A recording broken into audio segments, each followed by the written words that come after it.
Yeah. What up, hip hop? What up, mainstream media? Special shout out to IDK. Yeah. I'ma take y'all on a journey today through a garden where a lot of seeds get planted, but not a lot of plants grow. And I'm gonna tell y'all what I plan on doing about it. Let me take you back for a second. Yeah, it all started when I realized that I won't be in led right. Cause every intersection I was coming to, I was catching red lights. My name is Sophia. I like how the garden's growing so well and how we water it so easy. Beautiful. And you're how old? I'm 5 years old and my name is Sophia Deli Green. Okay, and what do you want to say about the garden? First of all, what's your name? Princess. And how old are you? Princess. 5, 2. Okay, and what do you want to say about the garden? The garden is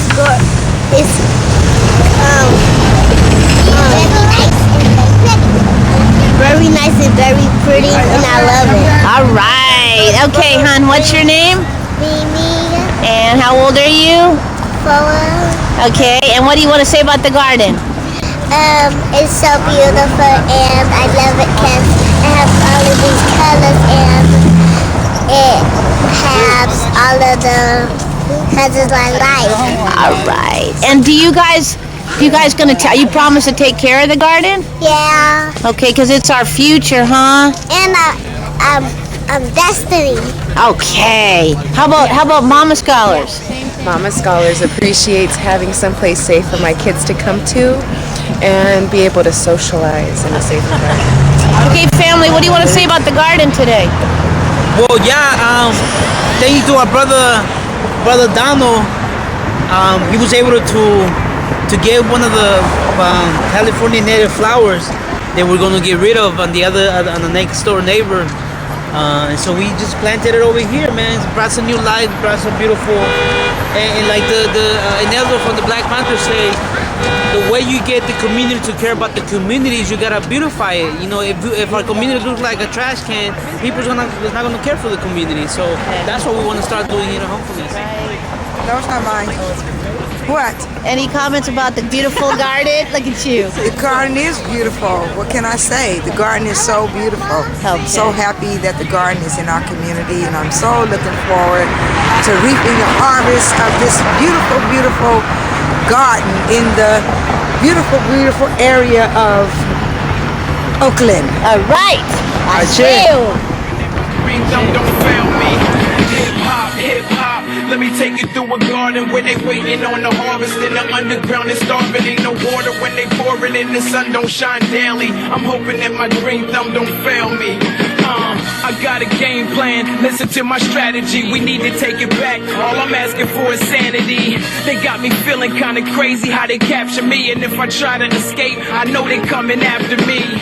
But I'd rather be a soldier for the cause than a prisoner of war or just another casualty. Casually, you just take it up to ask for free. But as for me, it'd have to be a dead body cavity. I ain't a martyr, but I'm thinking mathematically. And according to my calculations, things is changing rapidly. We need to occupy the record label, stop the lies, or have we all forgot our pride that got us quiet as we speak? Yeah, we only talk about the fantasy. Beautiful. All right. So I just want to start by also, saying, breaking some of the myths that we hear in our communities that like somehow our community doesn't care anymore what happens in our community. And I think Sister Taliba, it's a beautiful example that that's not true. Sister Taliba just kind of came through, find out what we're doing here at Poor Magazine and breaking bread with our communities. And now, she almost like she read our minds because we were thinking about, we also wanted to offer more fruit and more greens. And Sister Taliba came through with some oranges, with some healthy chips. So what was it that made you take that step? Or, I know a lot of it is just the way we're brought up, but what would you say? What was that? Well, a lot of it has to do with the way I'm brought up, but the other part is that we live in a society that is obese. We are the most obese society in the country, in the world, and our children are suffering as a result of that.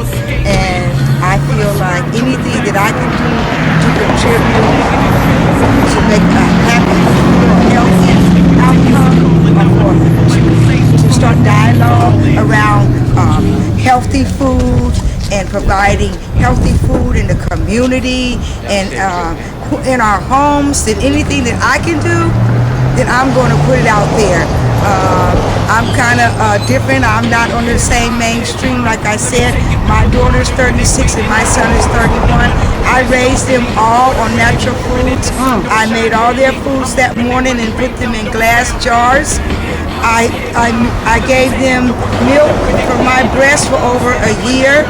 Not only that, I nursed a sick child in the community is a relative of mine who could not take any milk and right now today she has no respiratory problem. She was born with respiratory problems. I make cough medicines. I make all my children cough syrups and medicines, shampoos, and back in that day my first shower was 75. They told me I was a witch, you know. I lost a lot of friends and everything, but I don't care. I was in my early I was, not even 20. I'm 55 now, and I still believe right until this day that you are what you eat.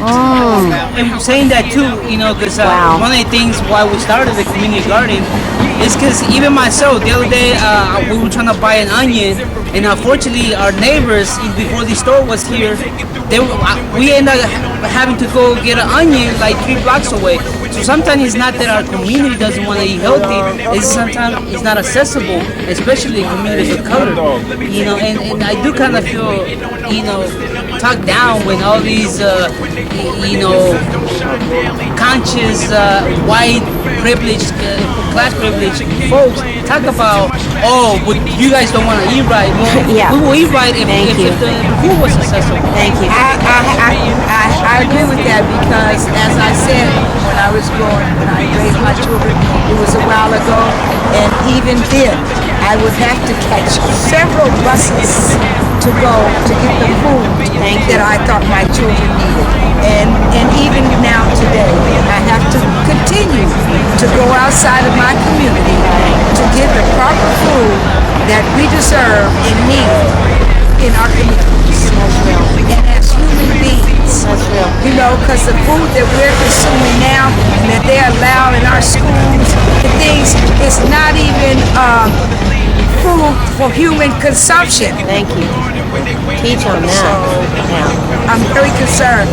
I'm heartbroken of what's happening in our community when it comes to food. And when it comes to mental health. Another thing that concerned me too, there was a study done in Richmond, and I think it was a professor, African American professor, who was tying up the fast food, the Cheetos, all the garbage that some of our youth eat. He was connecting that to the violence. How the more the youth consume all these chemicals, MSG, all this stuff, the violence was increasing in the Richmond area, and he directly were able to connect those dots. How the food also, makes up our chemical balance. Absolutely. You know about that? I am very aware of that. I'm so glad that you brought that up. Years ago, I did a study on food, the food that they serve the prisoners in prison, and I found there too the same outcome was the same, that the food that they were providing for the prisoners was increasingly giving them weight problems and different type of respiratory problems, different type of stomach problems, and these foods were causing diseases in people. And not only that, I like to even take it further back before Reconstruction and before we were able to put our food in refrigerators and freezers. We were more healthier, and as a result of Reconstruction, not only did disease go up, so did crime. Right. That's for real. Well, I mean, my thing is, everything our ancestors are helping bring us here is a blessing. Right? And the total reason for the garden is that our long-range goal is to take our poor communities, our indigenous communities of color off of what we see as a plan of genocide. When you have a liquor store in every neighborhood with cheap liquor and overpriced cheese and no vegetables and fruit, you aren't doing that stuff for accident. That is an intentional genocide. And then you look at the ways like you spoke on, like our sister spoke on, about the rise in diabetes among our children, the rise in the ADD and the inability to concentrate. Me and Mutialdo went into one of these, these plantation factory schools, and the kids were sitting there in special ed putting down Skittles and gum Cheetos. like it was nothing, and nobody was stopping them. And you think that those of children been rich white kids, they would have been doing that? Right? No, this is an intentional genocide. So when we're talking about Pachamama, Mother Earth Garden, when we're talking about growing the food back and pulling ourselves off of these genocidal plans, we're talking about all of it, including liberating Mother Earth from the fake lie of ownership. Nobody owns Pachamama, Mother Earth, right? Hip hop, let me take you through a garden where they waiting on the harvest. In the underground, it's starving. Ain't no water when they pour it in, the sun don't shine daily. I'm hoping that my green thumb don't fail me. Hip hop, let me take you through a garden where they waiting on the harvest. In the underground, it's starving. Ain't no water when they pour it in, the sun don't shine daily. I'm hoping that my green thumb don't fail me.